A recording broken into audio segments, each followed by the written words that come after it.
Oh, it's so heavy. Oh, oh, look at this. Oh, yes, more. Oh.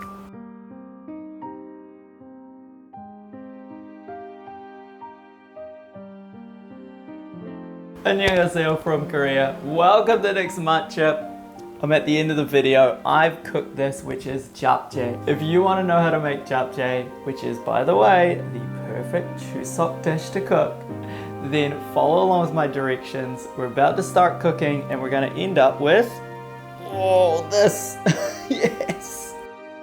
I've laid out the ingredients so that you can see how much you'll need for each step of the process.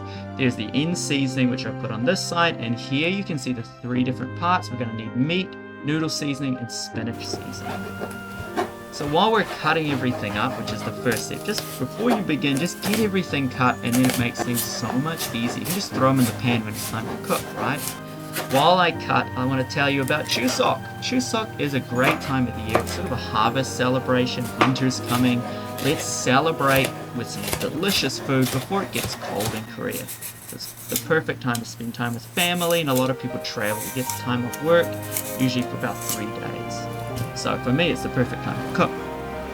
Now we begin. I think the first step should be getting this marinade made with the mushrooms and the meat. The reason I want to do this is we do want it to sit for a little bit and, well, marinate, right? So just make that first and then set it aside while you do everything else. And we'll start with our spinach in terms of the vegetables. Blanch that under a minute, not even a minute. A minute might even be too long. And then throw it in cold water as fast as you can. And that'll ensure it's not too soggy. Squeeze out all the water. You don't want watery spinach, right? Get it as dry as you can. Add a pinch of salt and a little bit of garlic. Now we're going to add garlic later, but I like to put a bit of garlic in the spinach early to let the flavor sink into the spinach. Don't worry if it doesn't mix in perfectly, because we're just going to throw it all together later. Now we're going to cook these one by one in the same pan. First we start with our onions. They're the whiter ones, so they're not going to stain the pan, because you're not going to have time necessarily to wipe everything down. You can if you want. Then we'll get in our carrots with the orange color. Slowly cooking. Finally, we've got these delicious red capsicums or bell pepper, and you're only cooking it for, once again, under a minute on high. Now we can put in the meat. Now the reason, if you put in the meat early, if you do that before you do the vegetables, you'll find the vegetables will get sort of a little bit of that meat stain or that soy sauce of color to them. We don't want that. We want to keep that vibrancy. Now we've got my delicious glass of noodles, and they're boiling away. You cook those for about 4 to 5 minutes, the usual sort of time for noodles. And I'd add in the seasoning now. I don't do it later because I'm actually going to season again. But what I've found is with this dish, doing this now and getting sort of the sugar and the soy sauce into the noodles, it does add a little bit of extra flavor to your noodles. Whereas if you put it in later and you add it in extra, it could be too salty or too watery.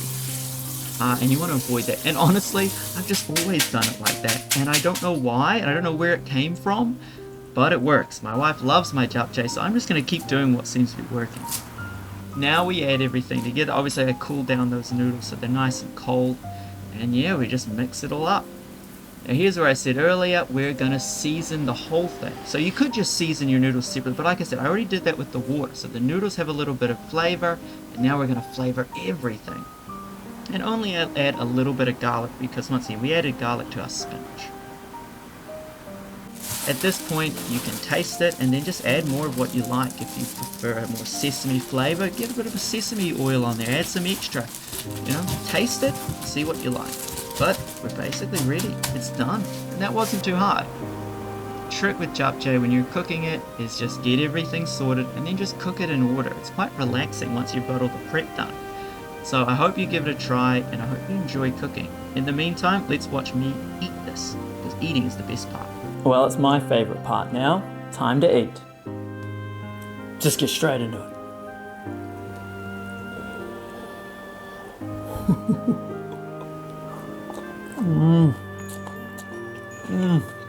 It's too good.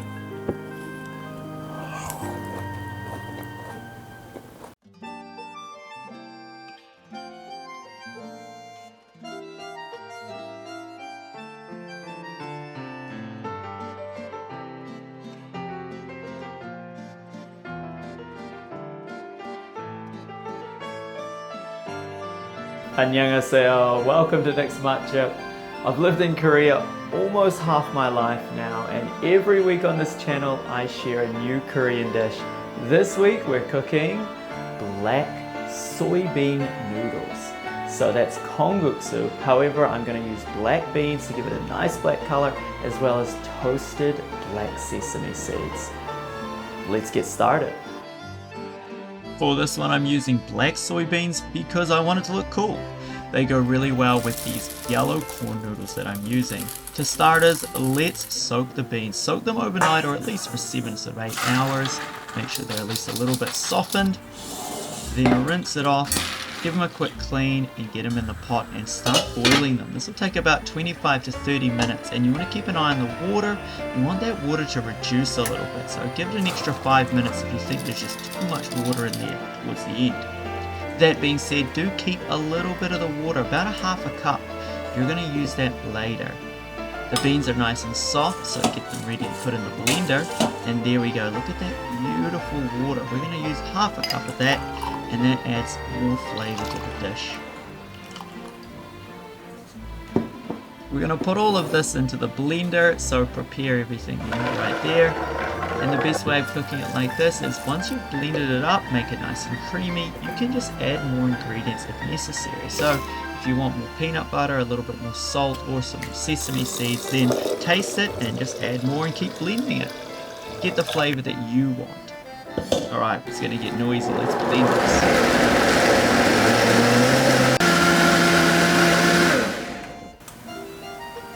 I'm looking for a very creamy consistency with this one, making sure everything's well blended and it's basically almost like a smoothie. So that's perfect. I'm going to taste it now and then just add a little bit of salt that I needed. I made sure to put plenty of peanut butter in before. Though, like I said earlier, you can just put this back in the blender if you really think it's a little bit bland. Add some of the other ingredients and blend it up again. For your vegetables, add whatever you've got available. Though I do recommend the cucumber. The crunch gives an important sort of texture to the dish, as well as sort of cutting apart that taste of the soybean. It's got a very strong sort of soybean earthy flavor. Cucumber goes really well with that. For the noodles, I'm using a very yellow corn-based noodle, mostly for presentation purposes, but there's a lot of different noodles you can use for this. Just remember, wash them, get them chilled, and rub off that starch, and you'll get a better consistency of your noodle when you're putting it with the dish, as well as it won't ruin the consistency of the dish with extra starch. Beautiful. It looks so good when you're plating it like this, but just do it however you want to do it. It doesn't have to look fancy when you're making it at home. For our toppings, you've seen me prepare them earlier, though I will add, some people do put egg on this one. I'm not the biggest fan of egg, so I don't tend to add egg to a lot of dishes, unless I have some spare lying around. Bit of that on top, and you'll see coming up, I've actually got a bit of black sesame on as well, and it looks beautiful right there. Oh, that's perfect. Let's get on to the next dish and see what it is.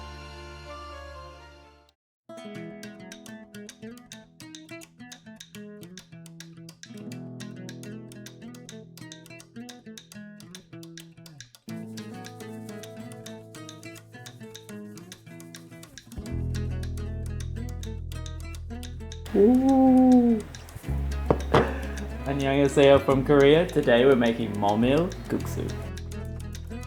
The plan with this dish is to have a very light sort of soup, or almost more of a sauce that goes on the bottom of the dish with the noodles on top.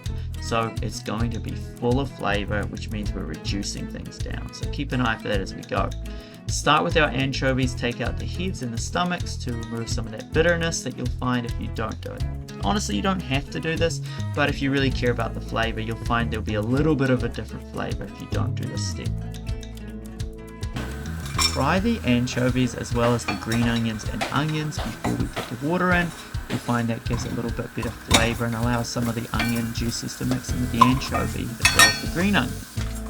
Then add only a little bit of water at first. Once again, that'll spread that flavor around before we add the rest of the water. Now we can add the rest of our ingredients, including the rest of that water. Try not to spill any like I did. we're going to boil this down with some dashima sort of pieces in there. So we've got this dried seaweed dashima, about hand length. Put those in there, and then you're going to cook it on a fairly high heat for about 15 minutes, and then take out the dashima. Otherwise it'll boil down and basically turns to slime. So get rid of those, and now cook it for about 20 to 25 minutes. We want the water out of this, leaving just all that flavor. Now it's not quite right, it's still a little bit watery. So another 5 minutes on a fairly high heat, and that water is going to disappear, and it's perfect now. So you can see slight difference in our soup there, and if I turn the spoon over, run my finger through, it's not running, it's a little bit thicker than it was before. Make sure you get as much flavor out of that as you can. Look at that, beautiful soup. So let that chill for a bit, and let's prepare the other ingredients. For your pickled radish, you can do it however you want. I'm going to slice it up very finely and then turn it into a ball. I do recommend adding pickled radish. The vinegar flavor will cut apart that soy sauce based soup that we're going to use, as well as the cucumber here too. These are very fresh flavors that I think you'll find will go really well with the saltiness. And of course we've got our noodles. Cook them for about 4 to 5 minutes. You can get away with cooking them for sort of 3 to 4 minutes, but I do find personally they're just a little bit too chewy. It's not really my style. But no matter what you're doing, do make sure you remove the starch as usual. Rinse them and rub them. We pretty much do that to most of the noodles here on the channel. It's very rare I'm doing something different. I feel like I'm always in the sink rubbing noodles. Put them in their ice bath and let them chill for a bit, and we're basically ready to put everything together. So you can see our noodles there, they're not all watery, I've dried them off, and that's the amount of sauce. We don't need much sauce, it is salty but full of flavor. Lots of cucumber, radish on top, and now for the best part, a little bit of seasoned seaweed. I just love seasoned seaweed, so I put a few bit on there. Wonderful, a little bit crunchy, fresh flavors. The best part about in Korea and the best part about cooking Korean food is of course eating it. So time to eat. Where do I begin with this one? As always, how do I eat this?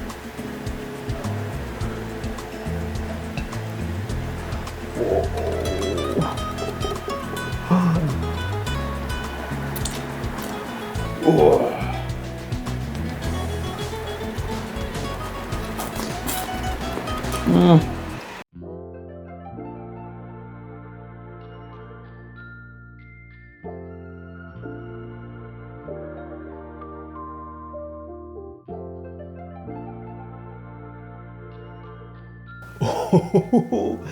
Oh, look at this. Wow. Oh, it's a masterpiece. I love it. Annyeonghaseyo from Korea. Today we're making Bibim-guksu.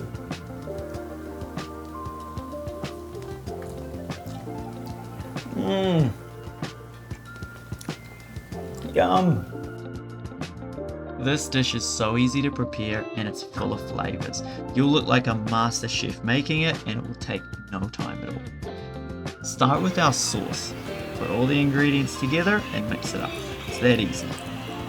The more you mix it, the redder it will get, so do spend a bit of time really mixing it. The more you do it, just stir and stir and stir, and you'll get that beautiful red color that you want. And if you want to change the consistency, if you want it runnier, if you want it thicker, play around with the ingredients and find what works for you. Now we can prepare some cucumber as well as a couple of other things we're going to put on top. How you slice the cucumber is up to you, though I do recommend thin. Then sesame seeds. I put this as a must. It goes so well with the seaweed we're going to use later, so grind those up if you can.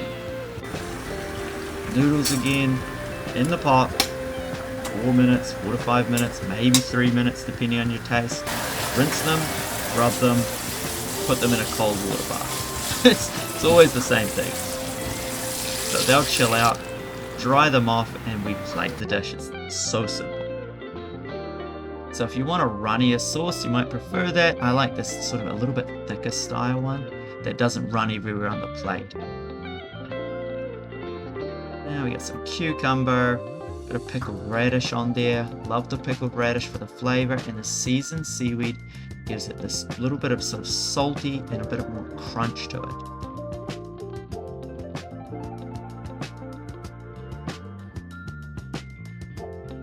Everything I like is in this dish, and it's with my new favorite noodles. So, it's gotta be good, right? Let's find out how good it is.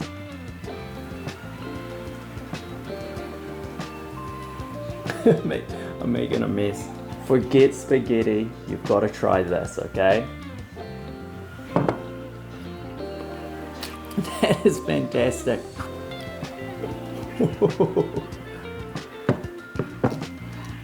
Just to take all of this and dump it on.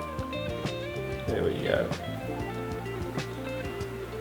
Get most of this on there. Oh yeah. Let's get it all. Get it all. Great.